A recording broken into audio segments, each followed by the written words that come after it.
Hello, everybody, and welcome back to Revolutionary Left Radio. I'm your host and comrade, Breht O'Shea, and today we have on Melody to talk about ideology and ideological state apparatuses. It was originally an essay by Althusser, but it eventually became the appendix to a much bigger work called On the Reproduction of Capitalism. And in this episode, we talk about ideology, we talk about psychoanalysis, we talk about how Althusser took Marx and Engels' original concept and expanded it. We talk about RSAs and ISAs and interpolation and a bunch of different stuff. I really wanted this episode to sort of be a 101 introduction to the main ideas of Althusser and deeper dives in the future perhaps, but I really wanted to help listeners orient themselves to Althusser's work, just because if for no other reason, we mention him all the time. Like, we mention him in our psychoanalysis episode, we have a philosophy episode coming up where we talk about him, just mention him a lot, and I realize we've never done any real work on him, so this will be a really good, hopefully 101 introduction with a lot of fascinating detours in our conversation about quantum mechanics, free will, science and math, etc. So it's really interesting, wide-ranging, and we hope that everybody listening enjoys it. And as usual, if you like what we do here, you can go to revolutionaryleftradio.com, become a supporter on our Patreon in exchange for bonus monthly content. And if not, you can also find our YouTube channel, our sister podcast, Red Menace, etc. So without further ado, let's get into this conversation with Melody on Althusser and his philosophy surrounding ideology and ideological state apparatuses. Enjoy.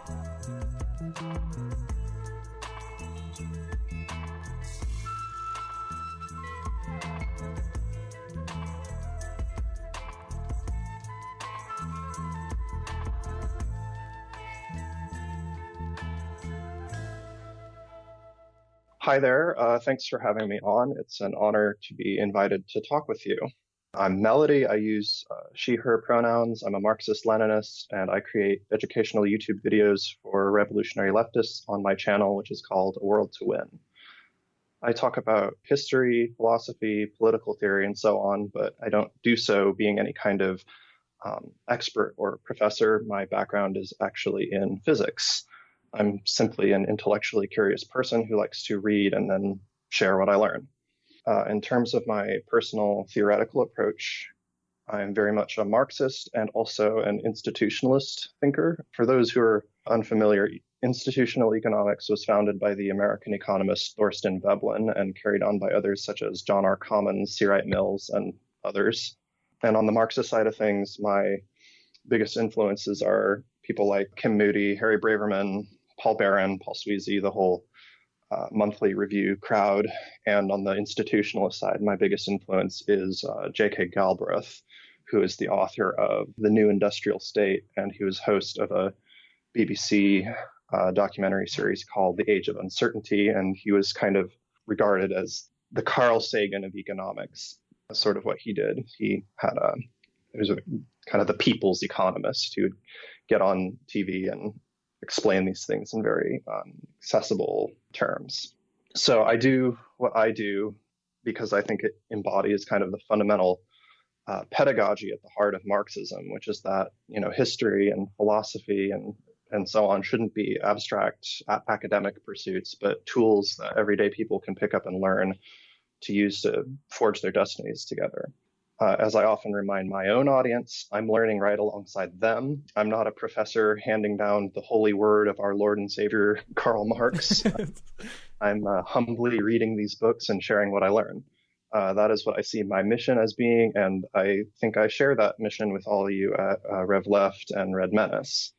And Marx has a really wonderful quote that I just wanted to share on this, which is, in that case, we do not confront the world in a doctrinaire way with a new principle. Here is the truth. Kneel down before it.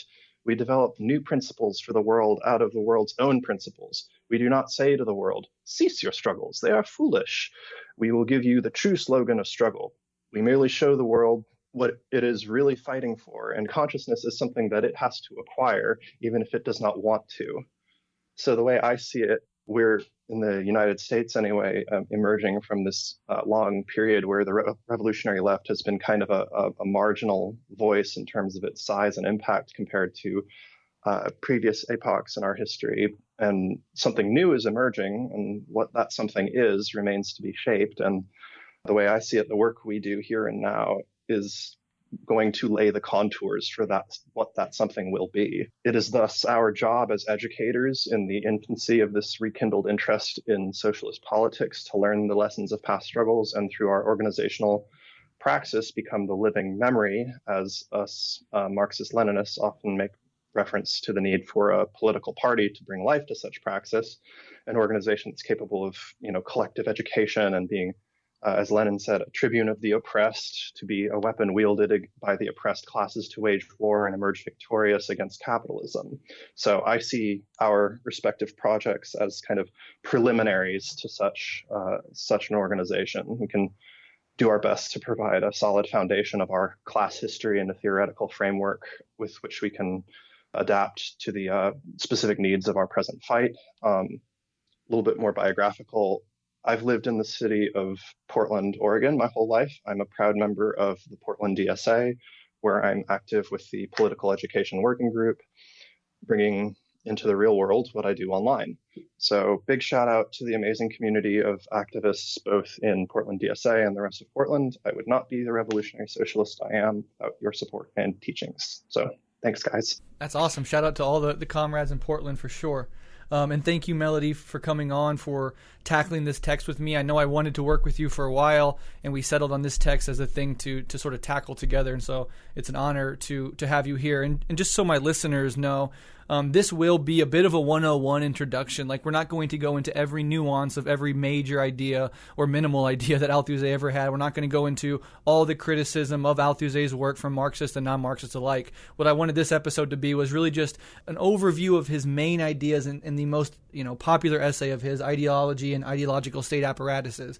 So this is very 101. It will help orient yourself to who Althusser is and what his basic ideas were, so that when we mention him in other shows, you'll have some idea of who we're talking to. And we're also going to have an upcoming show on Gramsci. And as you'll find out through this discussion, Althusser is very much sort of operating after Gramsci, in response to Gramsci, disagreeing and agreeing with Gramsci, but is heavily influenced by him. So we have an episode on Gramsci coming up, and so it's nice that we can tackle some of the main themes of Althusser's work before we get into that. And then obviously, like, we mentioned Althusser a lot. Like, I think in our psychoanalysis episode we did, in our upcoming episode on Marxist philosophy, we mentioned him a lot. So I just wanted my listeners to have a 101 orientation to him, and that's what this episode is going to be. But before we get into the ideas of Althusser, I was hoping, Melody, that you could just very quickly sort of talk about Althusser's just life, but specifically his mental illness and sort of how that culminated, because it's often associated with him. People that don't know Althusser's ideas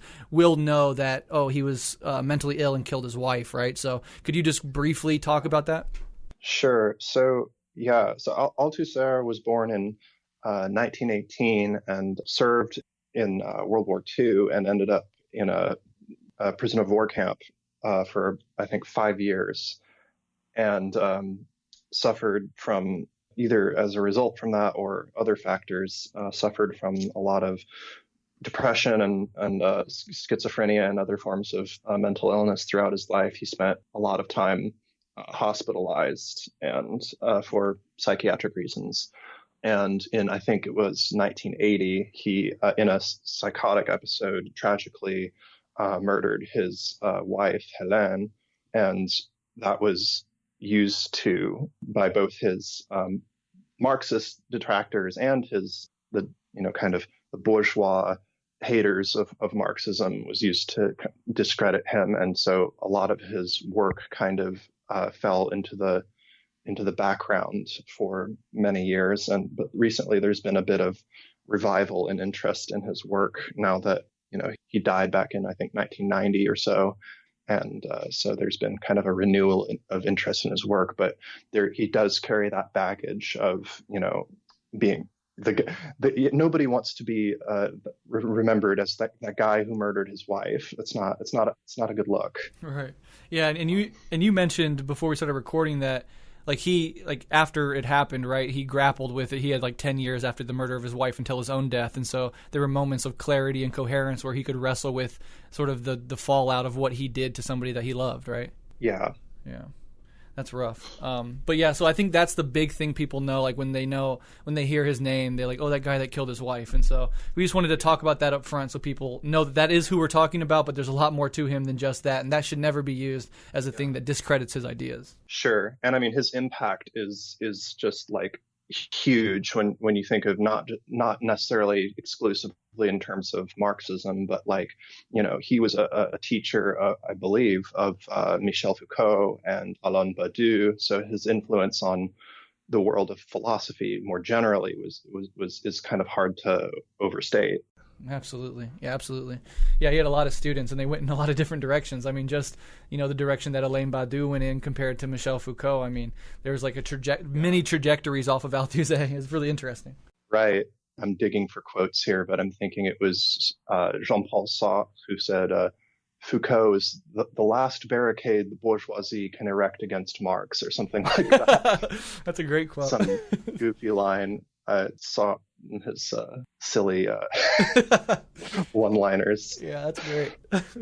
We also have an episode on Sartre coming up too for people that are interested in all great. that. So yeah. All right, but let's go ahead and get into the main ideas, and the main ideas will be from. Originally from the essay Ideology and Ideological State Apparatuses, which eventually became the appendix to the bigger book called The Reproduction of Capitalism, which is well known. I think if people saw the cover of this text, they would immediately know it. If you've been around on the left, you've probably seen it if you haven't read it. But that's what we're going to focus on today. So let's start off by getting just your thoughts, Melody, on the text overall. Did you enjoy reading it? How was the experience, etc.? Yeah, did I enjoy reading it? Frankly, no. It was a pretty tedious read. This book was a slog, but it definitely had some very interesting ideas in it. I don't particularly care for Althusser's style. If you're new to reading the more philosophical as opposed to historical or political Marxist texts, as I am, the approach can be a bit of a jolt and take some getting used to. So as I said in my biographical introduction, I'm a little bit more accustomed to the economic side of Marxism. So guys like Braverman and that whole crowd. So Althusser takes us through a number of kind of main topics in this book, foremost being, of course, ideology and its relationship to the state and the reproduction of the conditions which make capitalism possible. So if capitalism makes us as the working class so miserable, why hasn't it been able to revolt across the whole system yet? So Althusser answers this broadly by saying that ideology is what does that job of creating some level of buy-in for the working class. They have to be convinced on some level or another that this is how things have to be. But what is ideology? This is another question that Althusser sets out to answer. He does this in a very novel way, and we'll get into that shortly. Yeah, absolutely.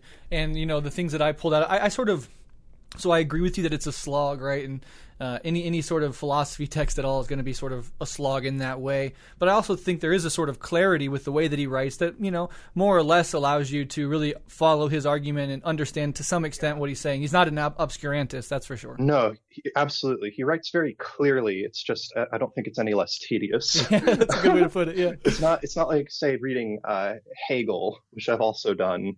Oh man, yeah, not like that. As Lenin said, it's the fastest way to get a headache to read Hegel. Yeah, that's true. It's not nearly that bad.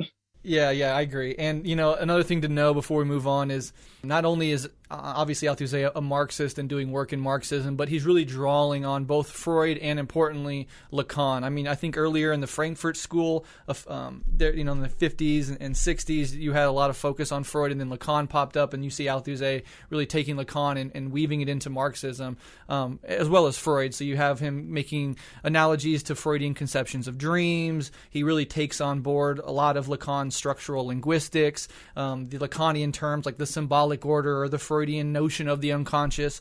These things are really woven in. And so I think of Althusser as really taking Freud and Lacan and using some key concepts in psychoanalysis to help us understand how ideology works. But I think in this instance, psychoanalysis is sort of subordinated to his Marxism, right? It's not start from psychoanalysis and also do some Marxism. It's like, I'm a Marxist, but here are some helpful concepts from psychoanalysis. Yeah, absolutely. And you mentioned Lacan. I think Althusser has quite a bit in common with Lacan's concept of the subject and how he talks about how we develop our subjectivity under capitalism. Mm-hmm.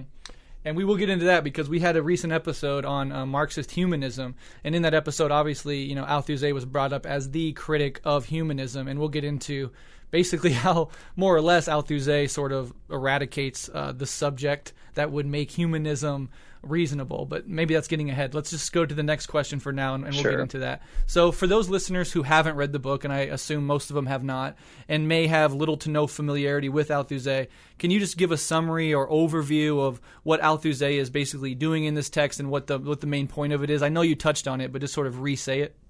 Yeah, sure. So the big thing that this text is setting out to achieve is to develop a Marxist conception of ideology, as the title suggests. Marx and Engels did, of course, comment on the nature of ideology, but neither developed a systematic approach to it.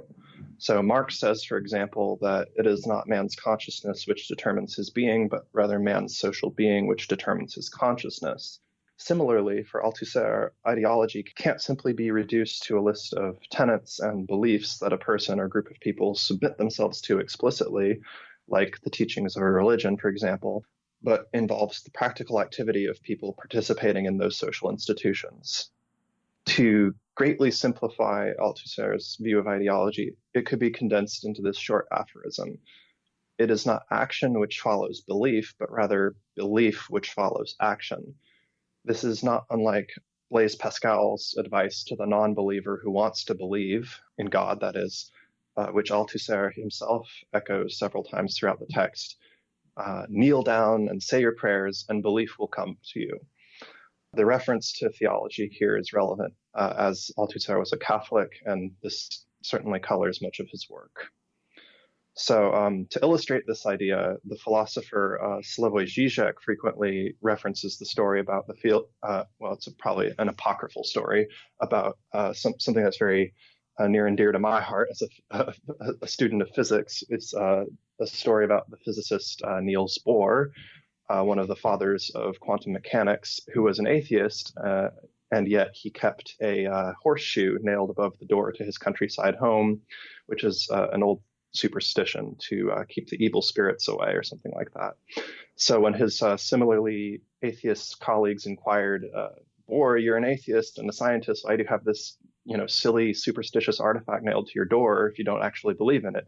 To which Bohr is said to have responded, I know I don't really believe in it, but they say it works even if you don't believe in it. Yeah, that's great. So this is, I think, really illustrative of, this is what I keep coming back to whenever I got hung up or confused on anything that Althusser was saying about ideology. So in this text, Althusser is also developing a Marxist conception of the state, which is something that Marx had intended to do more systematically in his writings after Capital, but of course he passed away before he could. He had planned, several other volumes on the state and all kinds of other big topics that were going to be developed into books that were of kind of comparable size and scope as Capital. And of course, Lenin's writing on the state and revolutions, another seminal Marxist text on the state. So in this text, Althusser proposes two aspects of the state, namely ideological state apparatuses and repressive state apparatuses. We'll get into what those are later in this interview, but briefly, the state for Althusser is a much more expansive and elaborate set of institutions whose demarcations aren't always super cut and dry. Absolutely. And I think it's really important here because I was watching an actual interview with Althusser speaking about, his ideas and the whole role that, in both the repressive state apparatus and the ideological state apparatus, the role of the state is obviously sort of central. And he's working from some stuff that Gramsci put forward. And I think Gramsci even used the word hegemonic apparatus. And Althusser himself said, Gramsci was onto something, but he didn't really fully put the state as the focal point. And what Gramsci did do, though, and this is what Althusser really picked up on and ran with, and I think as Marxists this should be pretty commonsensical, even if we haven't heard it laid out for us, is saying that the distinction between private and public life is really a construct of bourgeois law. It's not really anything that really exists. There is no real separation between public and private in a capitalist society, and thinking that way can really, really be confusing. And when people that think that way, that there is this hard and fast distinction, will say, well, and we'll get into what the ISAs are, but, why are the ideological state apparatuses, which aren't actually formal parts of the state as we know it, why are these included in the state? And we'll get into why that is, but I think the important thing to know for now is both Gramsci and Althusser, as any good Marxist should do, rejected this distinction as if it, this distinction between public and private life. Not rejected it entirely because it does exist in bourgeois law, but rejected it as a way of really thinking where capitalism and power ends and where it begins. It doesn't. It's ubiquitous, right? Right. And they're coming at it from an angle of just viewing it much more fluidly. So not that there's no distinction whatsoever, but that, there's the barrier between them, the divide between them is a little bit more fuzzy than we'd be led to believe. Definitely. And that is really brought out when we get into what the RSAs and ISAs are. Before we get there, and, I always do that. I always sort of foreshadow, but I think it helps people sort of follow the conversation and we plant seeds that later will blossom. But the next question for you, because I want to sort of root it in Marx and Engels, is that, in some ways this text is, of course, building on the concept, the bare bones concept of ideology developed by Marx and Engels. So before we move on, can you just talk quickly about what the core idea revolving around ideology was in the original Marx and Engels, how they thought about it? Sure. So the most concise definition that Marx gives of ideology was in the German ideology, which I will quote at length here. The phantoms formed in the human brain are also necessarily sublimits of their material life process, which is empirically verifiable and bound to material premises. Morality, religion, metaphysics, all the rest of ideology and their corresponding forms of consciousness thus no longer retain the semblance of independence. They have no history, no development, but men, developing their material production and their material intercourse, alter, along with their real existence, their thinking and the products of their thinking. Life is not determined by consciousness, but consciousness by life. So plainly, for Marx, ideology doesn't exist in the realm of pure thought as such. Our direct experience of the world shapes our ways of thinking. This is similar to how another thinker of political economy and sociology that I mentioned in our introduction, Thorsten Veblen, conceived of ideology, a complex reproduction of social behavior that takes place foremost at the material level.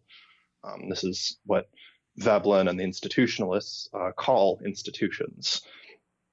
So for Marx and later Marxist thinkers of ideology, including Althusser, the praxis of everyday life is what forms the structures of belief. The ruling ideology for Marx is the ideology of the ruling class in any given historical epoch, the church in feudal times, or the more secular ideologies of liberal capitalism in our own time. The function of the ruling ideology is to both create and reinforce the hegemony of the ruling class, such that its rule is viewed as good or at the very least natural and unchangeable. The classic example of this in our current era is the ideology of capitalist realism, which is a term popularized by the late Marxist writer Mark Fisher, and best exemplified from that infamous quote from Margaret Thatcher, that there is no alternative to liberal capitalism, TINA. Yeah. They even made an acronym out of it, TINA. I remember that. Damn. Yeah. Yeah, so that's great. And yeah, so like you think of just basic Marx and Engels, thinking about ideology, some things come to mind, obviously. What Melody said, plus, the ruling ideas of any epoch are the ideas of the ruling class, this idea of false consciousness, and just the basic materialism that undergirded all of Marx and Engels and all Marxist, thought moving forward. Those are some of the basic ingredients offered by Marx and Engels.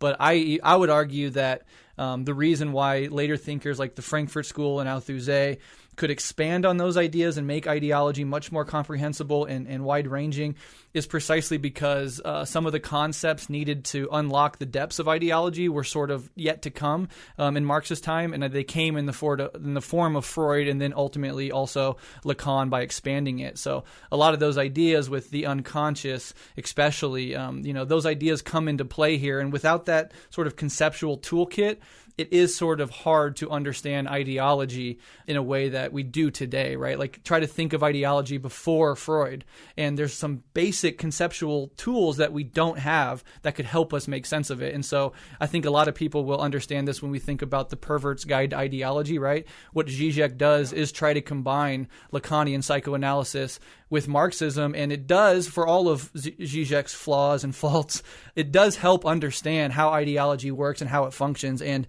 they've really been able to expand that beyond what even Marx and Engels were capable of conceiving at their time. Yeah, I mean, Zizek definitely carries through that. His lens on ideology is clearly informed by Althusser's work, which you'll find in a lot of his books, such as the opening chapter in Absolute Recoil, actually, is all about Althusser. Interesting. Yeah, that's great. Definitely a sort of, Zizek can be seen like a sort of in the one of the trajectories off of Althusser, right? I think that's a helpful way to think about him, just on some extent. Okay, but let's go ahead and move on. So, now we're getting into ideology. We know where Marx and Engels sort of left the question. And then Althusser, develops this underdeveloped concept of ideology throughout this text. And a good way to understand his view is to talk about what he calls the two theses on ideology and what they mean. So can you just explain that to our listeners? Yeah, sure. And we can do this pretty briefly. They're not terribly difficult concepts to wrap our heads around. They just require some clarification. So the first of these theses reads as follows. Ideology represents individuals' imaginary relationships to their real conditions of existence. This reinforces the point made earlier about ideology not simply being a belief system, but how we are even able to make sense of the world around us. We have the facts of our material existence on the one hand, and then on the other hand, we have our rational ability to narrativize those facts and understand how they fit together in some kind of coherent whole. So in the second thesis, Althusser writes, ideology has a material existence. This, again, marks Althusser as centering praxis in his analysis of ideology. We do not act because we believe because we act. So we repeat all kinds of habits, social customs, handshakes, transactions, and so on. And these embody materially what ideology is. Remember from Pascal earlier, kneel down and say your prayers and belief will come. To be more specific, we habituate going to our jobs, exchanging commodities with money, taking orders from our bosses, et cetera, to the extent that these things seem as natural as a dog chasing a squirrel. And while we're caught up in the act, it's almost impossible to see it. So this, Althusser posits, is what makes ideology so gosh darn effective.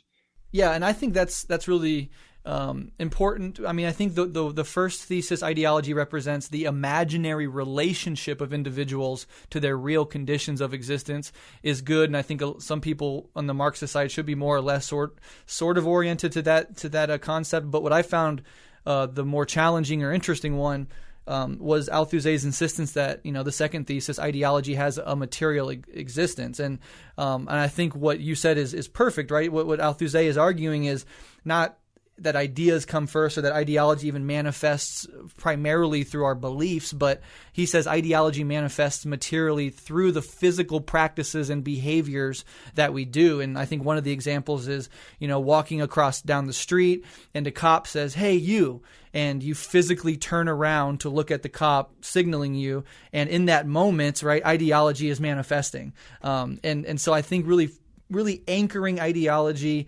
in the physical patterns of behaviors and practices of individuals, and then the beliefs come sort of after the sort of physical rituals that we all conduct. I think it's a really interesting, at least, way to understand and think about ideology.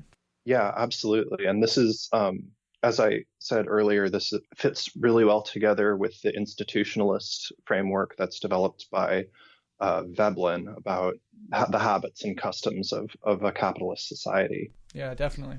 He takes a little bit more of a kind of a behaviorist approach, I guess is what you would call it. But yeah. So I just really like that idea of the performance, the physical performance of ideology sort of instantiates us as subjects. And I think we'll get into more of how that constitutes subjects when we talk about interpolation in a bit. But just thinking that this is pretty new. This is a pretty interesting way to think about ideology, and it might not make total sense at first, but it's worth thinking about, and thinking about how ideology manifests not just through cultural products or in the realm of pure ideas and beliefs, but really in our physical behaviors and practices. I think that's fascinating and helpful. Right. And I mean, it's like the things that I think that Althusser would say are like really exemplary of ideology that is kind of like what I said about a dog chasing a squirrel, which is like, if it's working right, you don't even know that it's there. And you might even stamp your feet and say, this is not ideology. This is not ideological. You're ideological. What are you talking about?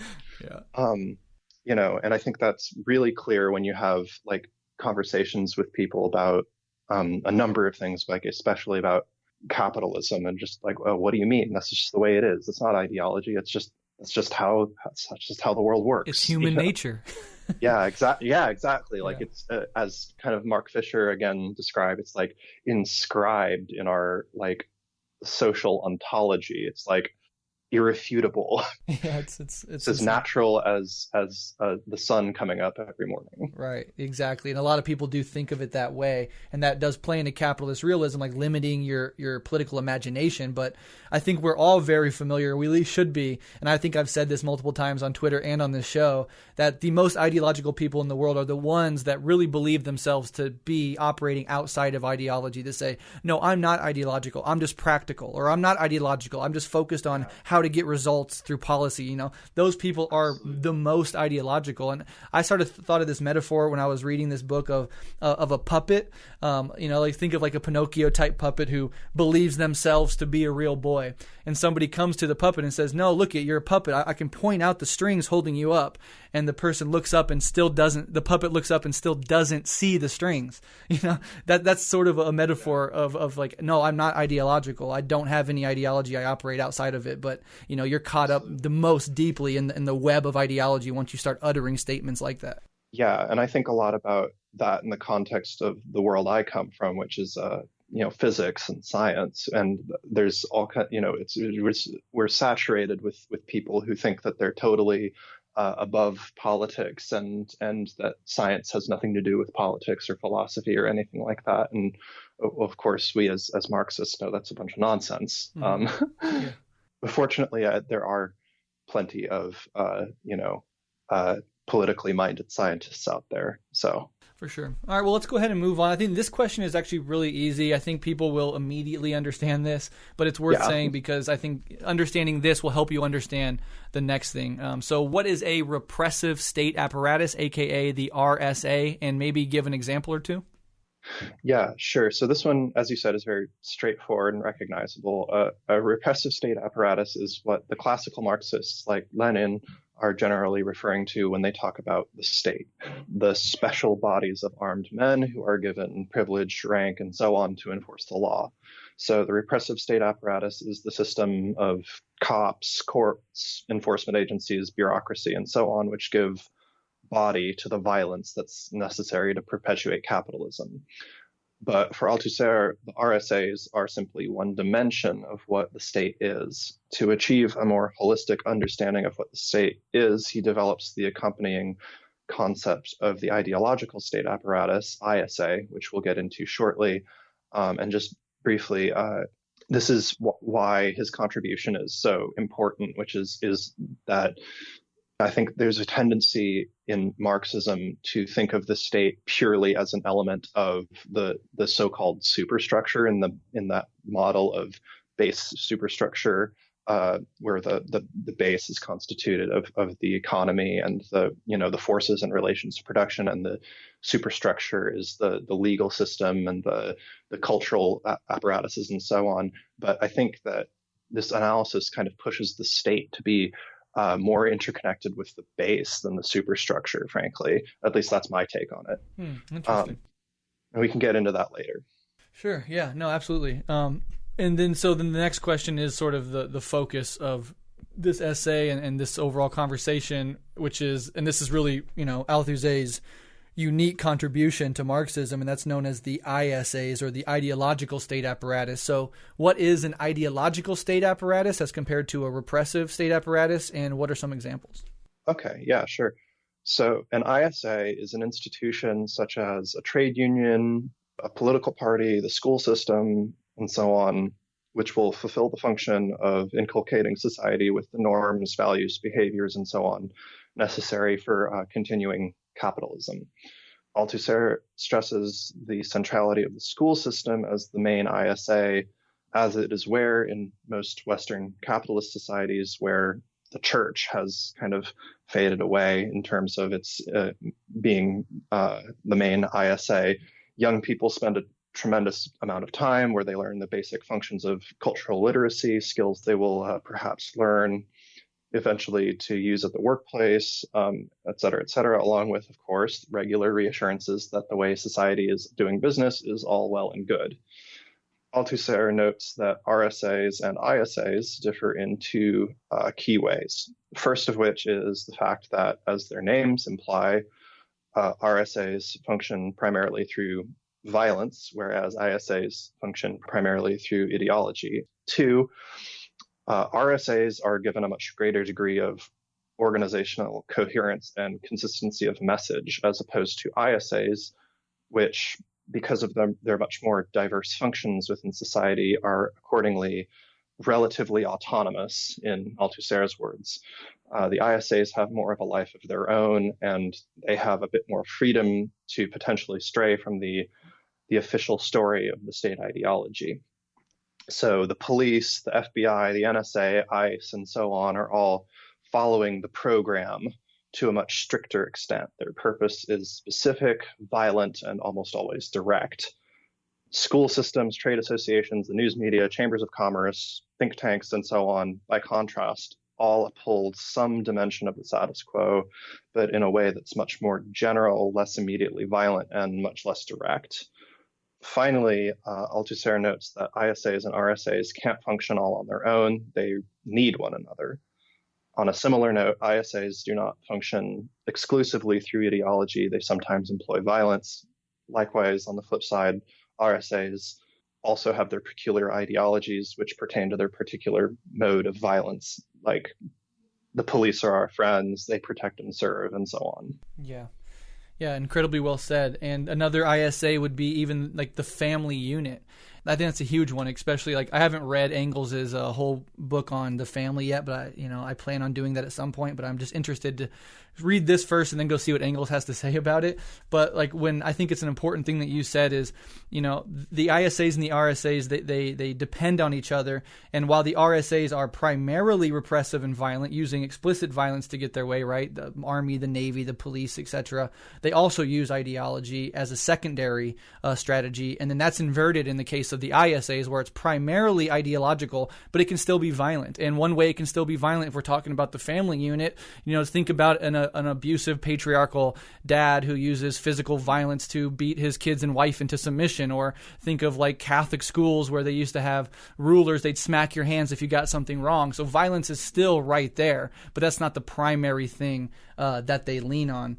And the last thing I wanted to say, because I think about this a lot when it comes to the school system. Well, clearly everything that Melody said, is very true when it comes to schools, what they teach, trying to make you a competent worker for the workforce, etc. But, I have 2 kids myself, and I also think about how just the structure of the school day is a sort of ideological conditioning for the structure of the workday. Obviously it's built around like parents' work schedules. These kids who should not be waking up at 7 a.m. every morning they're going into a place that the older you get, the less you like it, right? When it comes to school, maybe as a kindergartner you were excited, but past 5th grade, it fucking sucks. Your teachers are your bosses. You have to raise your hand to go to a bathroom break. Some schools have uniforms. You have a lunch break that segments your days. And this whole whole thing is started off in the U.S. with the Pledge of Allegiance, standing up and pledging your loyalty, your undying loyalty to the United States of America, to the state as such. And that whole process is carried over in the workplace. And that's why I believe most workplaces are deeply infantilizing, especially my experiences with bigger corporations that have HR departments. I remember, working in one of those places where, if we meet this mark for the holiday, we'll get a pizza party. And they even took us out to the fucking pumpkin patch for a field trip at work. And I'm like, I'm not fucking a fifth grader, I feel infantilized. I have to ask you when I can piss and shit. I have to ask you what I can wear. I have to cover up my tattoos. I have to be there when you say. I have to leave when you say. So this, and we get like these little disgusting little childish rewards for doing good, making profit. It's just really gross. And so that's just one way in which not only the explicit teaching of schools with U.S. history and how that reinforces ideology, but just the structure of the school day itself and how that is ideological. Yeah, absolutely. And I think that's part of what Althusser is getting across in talking about the ISAs, which is that it's not just about the explicit overt messaging that we're receiving, like the U.S. is the greatest force of good in the world, and blah, blah, blah, all that bullshit that we get crammed down our throats for 12 years. Yeah. But also just as you just said, we're enculturated with the habits and customs of, proletarian work life. Mm-hmm. Yeah, exactly. And if you take seriously the idea that, ideology manifests primarily in our physical behaviors and practices, standing up and putting your hand over your heart for the Pledge of Allegiance as a kid, shuffling from one class to the next, shuffling from your classroom to the lunchroom at the time when the teacher says you can go to lunch, those are embedded in our physical practices and physical behaviors. But every time we do them, we sort of reinstantiate the ideology of, the dominant ideology of the ruling class. It's a fascinating, deep way to understand it.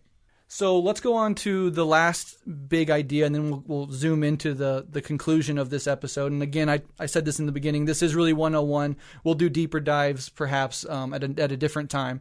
But this is a really important concept, and that is the concept of interpolation. So can you just explain to our listeners what interpolation is and how Althusser uses the term? So interpolation is a unique term that Althusser develops to explain how ideology in capitalist society weaves us into its social fabric. Interpolation, or hailing or addressing, is the mechanism by which ideology imbues us as individuals with subjectivity. We are hailed by society at large, one could say, and hence provided with a point of reference for our identity. In this way, Althusser argues we are subjects in a dual sense of the word.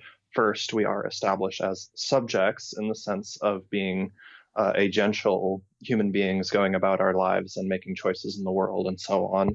And second, we are subjects in the sense of, the king's subjects, that is subjected to the authority of capitalism's sociological rules. Yeah. Yeah, and this was sort of a difficult concept for me to grasp at first, but it really is crucial. And I don't think I'm wrong in saying that what Althusser is really saying with this point and what makes him controversial, and this gets into the whole humanism versus anti-humanism thing, is that I think he's literally saying that this process of interpolation is the process by which ideology sort of constitutes individual peoples as subjects. The very subjectivity, it's hard to almost put into words, but it is sort of crafted and shaped by this process such that your very subjectivity, which you think is free and that you have free will and human agency and can do what you want, that is called deeply into question. The entire concept of free will is basically eradicated with this concept. So it's really doing a lot here, Yeah, and so what you just brought up is really important, and it speaks to the other aspects of what Althusser gets into with ideological state apparatuses, which is what constitutes our subjectivity. And what I would say is that I think, looking at things through a lens of ISAs, we can say that we have, many multiple constituted subjectivities in this way. If you are a student and you go to school, your identity is kind of, you are interpolated as a student. You are addressed in that social context, interpolated, hailed, addressed, etc., as a student, and you acquire all the norms, habits, and customs of that. And then when your classes are over, you go and you start your shift at a fast food restaurant to help pay for your tuition or whatever. And then you are interpolated as a worker, as a capitalist, subject. So I think part of the point of this concept of interpolation is that, like, our subjectivities are, there's a plurality of them. I think, without veering too far out of my intellectual lane here, as kind of parallel to what I think Gilles Deleuze calls the schizophrenic nature of capitalism, that kind of, separated marks of subjectivity that we adopt by engaging with different aspects of ideology. Yeah, and as I think you said it really well too, with the roles that you play, whether you're a student or then you go into work and you're a worker, you go home and you're the father or the mother or whatever, and you're always playing these roles, and your subjectivity, how you think and introspect, is shaped by these roles that you play, almost to the point where, I mean, in Althusser's sort of reading that, there is no free will. There's no way for you to have any other subject. Your entire subjectivity is structured by the dominant ideology of capitalism. The way you view yourself, the way you experience yourself, is completely controlled by that. And I know you're into science, and I don't know what your position on free will is, but he may be right here, right? Like, if we take seriously that the universe is determined, that there is no free will, which I think is pretty popular and on the scientific side of things. Like, a lot of people in science, can pretty much be convinced that, free will, especially as we think about it colloquially, certainly doesn't exist.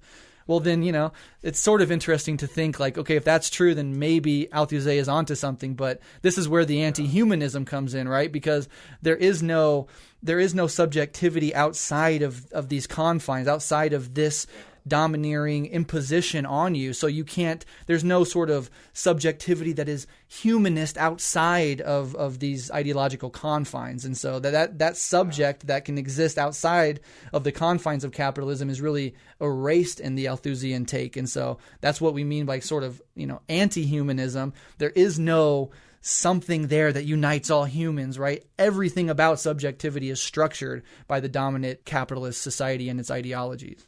Yeah, and so if you'll allow me a brief detour, since you brought up science and Please. My kind of opinions on that, which is, so just to familiarize those who are outside of the field, in physics, there's a major problem, which is that in the theory of how the universe works, which is that we have two theories. One, which is general relativity, which is the theory of how gravity works and how the cosmic timeline unfolds, and it works very, very well for describing things of massive scale.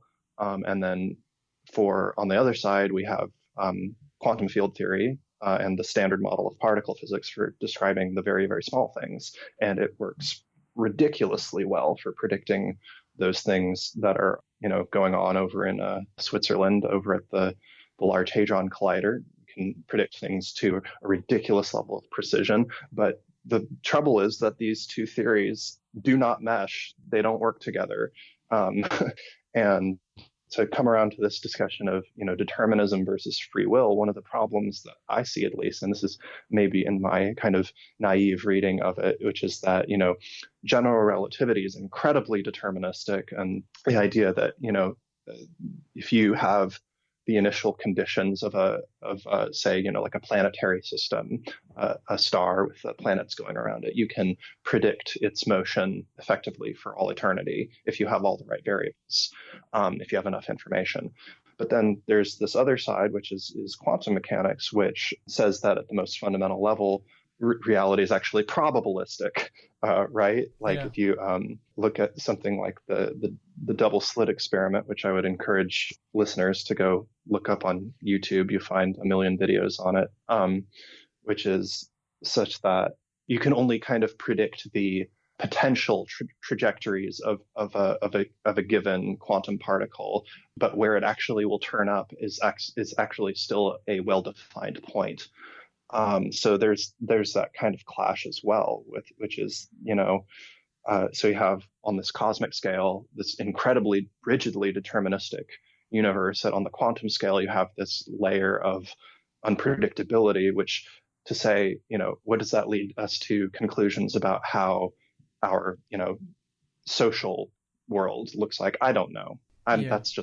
That's purely, speculative for me, but it does make me think about it, which is to say, to what extent is our, and where is free will involved there, if at all? Like, we have determinism on the one side, and then, as Einstein would put it, God playing dice on the other.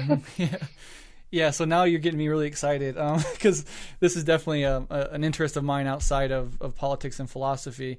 People will, listen to the double slit experiment, and then in quantum mechanics, right, we often hear this many worlds theory of like, how do we explain that, two particles separated by enormous distance and time can, sort of act simultaneously in the exact same way, right? Einstein, I think, called it spooky action at a distance, right? Quantum entanglement. Yeah, quantum entanglement, exactly. And so you have a lot of randomness at this level, and the many worlds theory is one theory that might explain why these things happen, right? There's other dimensions, and they pop in and out of those dimensions, etc. But when it comes to free will and determination, because this is also a question in philosophy, like scientists and philosophers wrestle over this, and this is sort of where the two fields can overlap at times. The sort of quantum randomness, at least it's my argument, that doesn't necessarily provide a way for human agency and free will to exist. So even if we say, the world is not fully determined, like the Einstein general theory of relativity might say that it is, at least on the quantum level, it's not determined that way. And there's randomness that happens on this level. Well, I'm not so sure that level of randomness allows for any free will either, right? Whether it's fully determined or completely random, it's out of our control either way, right? Absolutely. And I mean, like, my angle on it, and this is why I tend to side on the more kind of overall on the more deterministic side, which is that the things on the quantum level the effects are so negligible at our macroscopic, level, that the world that we inhabit is, for the most part, Newtonian, right? We don't even need general relativity to talk about, the everyday workings of machines and soccer balls and cars. Yeah, soccer balls, basic, physics of everyday life. We still pretty much live in a Newtonian universe in that sense, which is completely deterministic.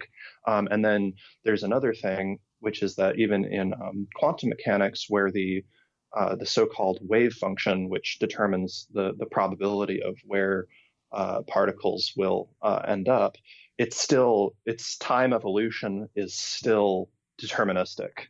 So it's a probabilistic function, but it still evolves in time in a deterministic fashion. Interesting. Yeah, that's fascinating. Well, Dan, this really could be its own episode.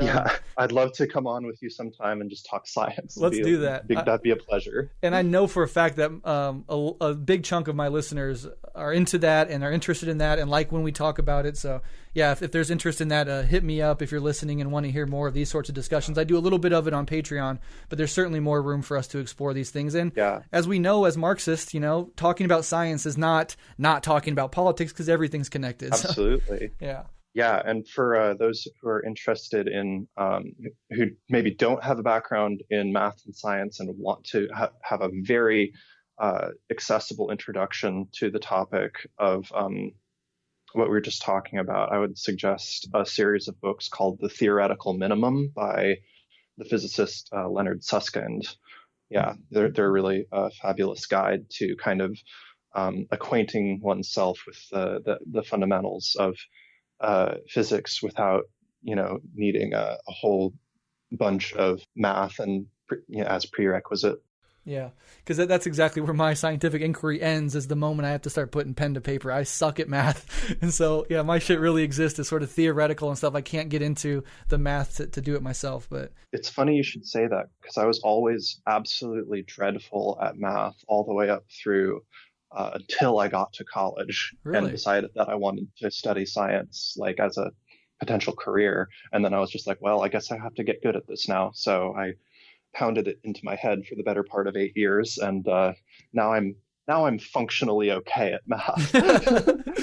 Enough to kind of say these things about physics and science. Yeah. Uh, me and the chalkboard didn't make friends until I was well into my 20s. Well, that's interesting. And as somebody who failed Algebra 1 in college, that gives me some hope. So thank you. Oh yeah, that's my other belief. Just also as a Marxist, is that you know those experiences change you, right? And I think a lot of people have a kind of a bad taste left in their mouth from the ideological state apparatus, which is the science instruction system, Nice, if nice you will. connection. Yeah, no, I really bringing this back home, which is that it's always taught in this very kind of esoteric way, which is like almost deliberately constructed to confuse you and make you go, oh, this is just for smart people. I'm gonna leave this, I'm gonna leave this alone. Which I think is like, I talk to so many people for whom that's their experience, and frankly, it was my experience. And the only way I was able to get around it was in a very kind of uh, pounding it into my head until it hurt. Yeah, totally And makes that sense. shouldn't be how it has to be. I really think that there's a better mode of pedagogy to approach not just math and science, but just learning in general. And that's what I try to do with my YouTube channel and my other things. Yeah, absolutely. I totally agree with that. And I think sometimes, because I'm guilty of this as well, like your first forays into math don't end up well. And so then you start convincing yourself like, oh, I'm just not mathematical. Other people have mathematical minds. I don't. And Yeah. I did that my whole life. And then I started hearing my preteen daughter start to say that, like, start to have that narrative in her mind. And I said, oh, I see the danger here, because what you're doing is you're cutting yourself off from any future attempt at even trying to get good at it, and saying like, I'm constitutionally unable to do math, and that's a problem. Yeah, it's bourgeois thinking. Yeah. It's a static, reified thinking of, oh, I'm not a this person, I'm a, etc. Really good. Yeah, bourgeois thinking. That's a great point. Okay, Yeah. so let's go ahead. Move on. Let's go ahead, because it's an hour, and just do the last question before you let listeners know where they can find you and your work. Sure. Which is just, what's your favorite part of this text, and what do you think what revolutionaries, Marxists, leftists today can learn and should learn from it overall? Like, what's the big takeaway from this conversation in this book? Yeah, okay. I really liked Althusser's clear kind of anatomization of the state into ISAs and RSAs. It's a framework that's flexible enough to be adapted to historically specific conditions, as all good Marxist theory ought to be, yet also clear enough to provide relatively stable categories for talking about different aspects of the state. I think that for revolutionaries, it's confrontation with the RSAs is like an inevitable part of class struggle.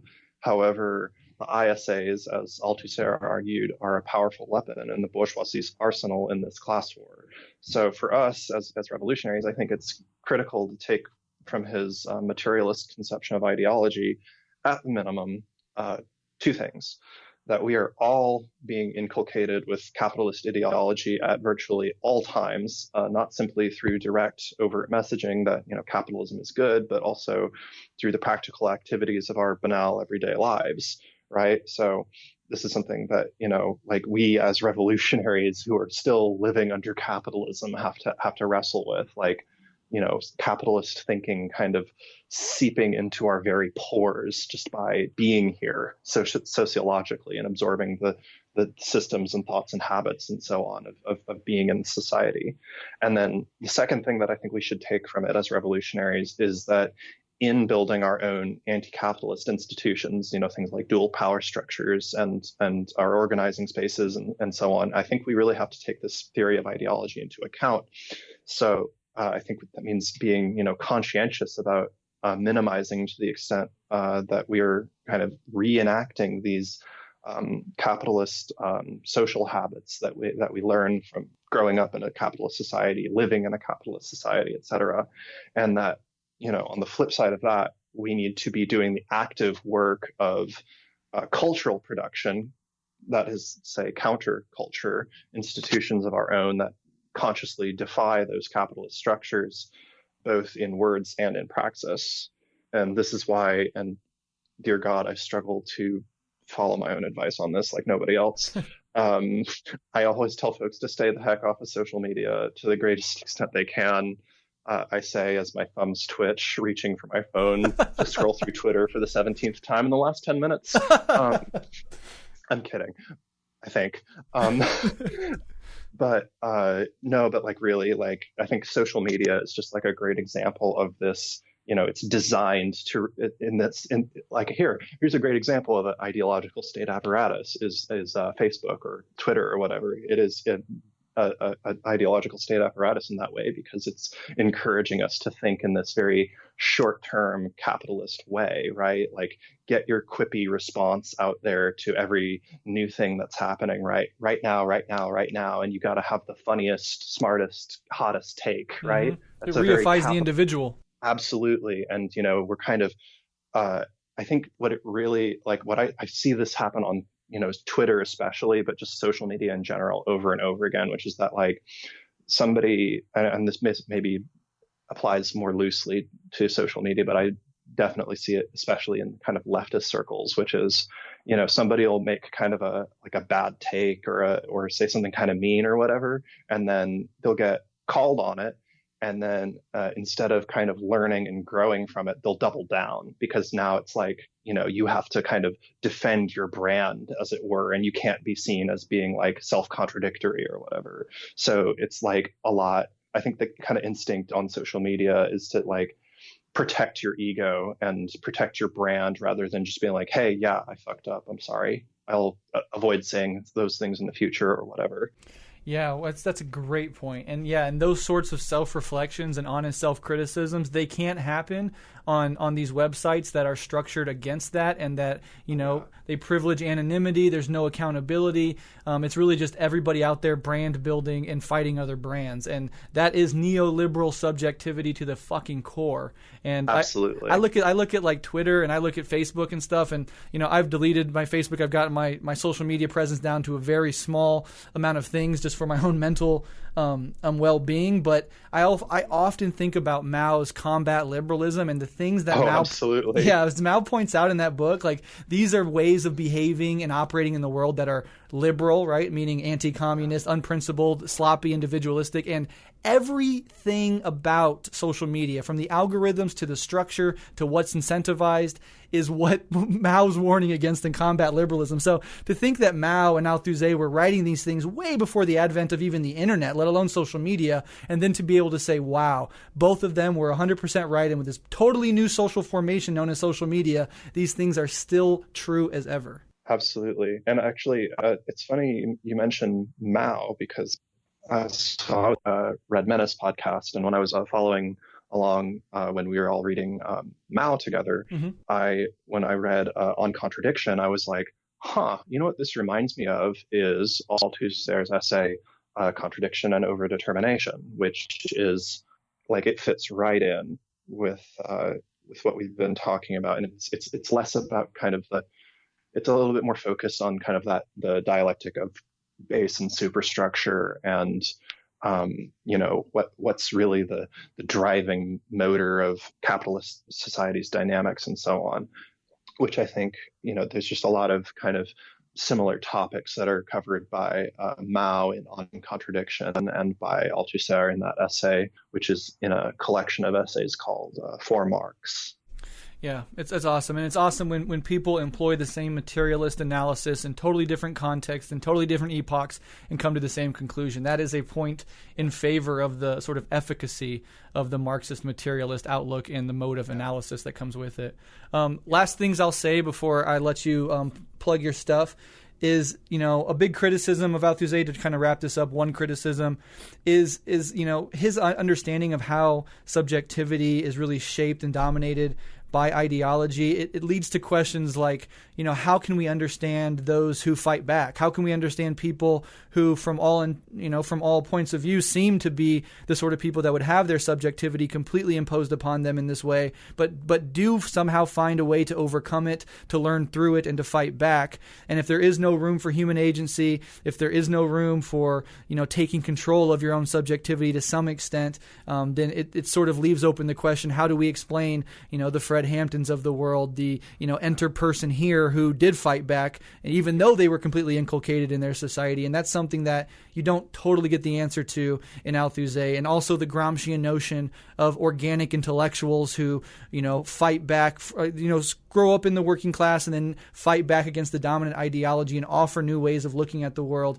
I'm not sure in the Althusserian model where the organic intellectual could come from if we take seriously this anti-humanist, anti-subjectivity sort of position that he takes. I don't know. Those are just questions. Yeah. I don't expect you to have the answers, but... No, I don't. But I mean, I have kind of loose thoughts that are definitely coming to mind, though, and I will go ahead and kind of expound on that a little bit, which is that I think that maybe a very strict reading of Althusser on ideology kind of maybe precludes human agency. But I think if we account for the fact that class struggle happens, right? And I think that this is how counter hegemonic ideology itself develops, right? And it's it's in constant dialectic with the ruling ideology, and the ruling ideology is always going to try to do that process of what Breht called recuperation, right? It's always going to try to take those rebellious elements, those and turn them into part of the machine, right? And I think that accounting for things like class struggle makes it clear that the ruling ideology isn't the only ideology that there is, and that there's plenty of ideology going on outside of the so-called ideological state apparatuses, right? There is of course, because otherwise how would there be things as you said, Fred Hamptons and Bolsheviks and Black Panthers and countercultural music scenes like punk rock and so on, right? I hear you, and I think maybe if I'm hearing you correctly, something like you're saying is in the process perhaps of class struggle, in the process of struggling against the ruling class in whatever way that shapes, maybe new subjectivities can be born. Maybe in the actual material practice of confronting class society, it allows us to maybe escape or at least reflect on or have a meta perspective on how ideology functions, and thus allows us a way out. Absolutely. Yeah, I'd say that it definitely, when we have these big eruptions of class struggle, I think of a couple of things in recent history in the U.S. I think of, Occupy Wall Street. I think of Black Lives Matter. I think of the teachers' strike wave that hit the red states in 2018, right? There's a huge kind of a sea change in the way that class struggle has been in the U.S. in the last 40 years. And I think that that's kind of that's what helps shatter that illusion, right? And I think that, I have kind of very partisan opinions on this, but I think that that's kind of part of what, the Democratic Party tries to do, is when they see this kind of thing going on, they go, oh, I see, people are interested in getting all these funny ideas now. Let's pretend like we are on their side and then recapture their energy and turn them all into good neoliberal subjects again. Yep. So we can all go back to sleep. Yeah, exactly. Go back to brunch.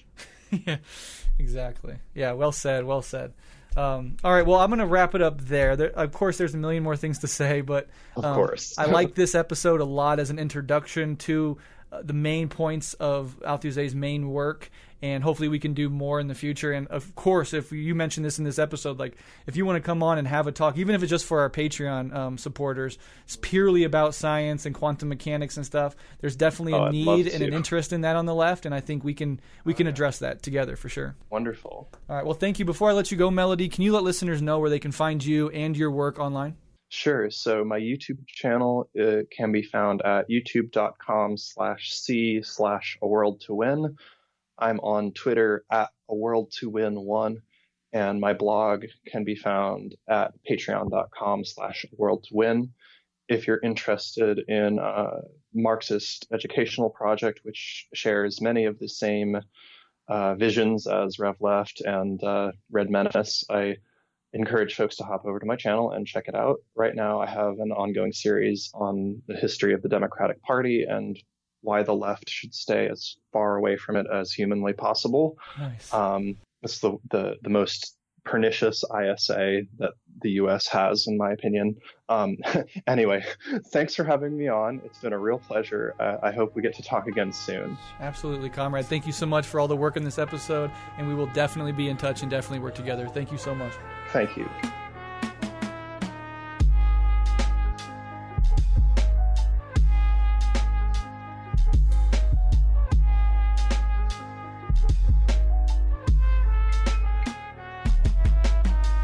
Thank you for listening. Rev Left Radio is 100% listener funded. If you like what we do here, you can support us at patreon.com/Rev Left Radio or make a one-time donation at buymeacoffee.com/Rev Left Radio. Links will be in the show notes.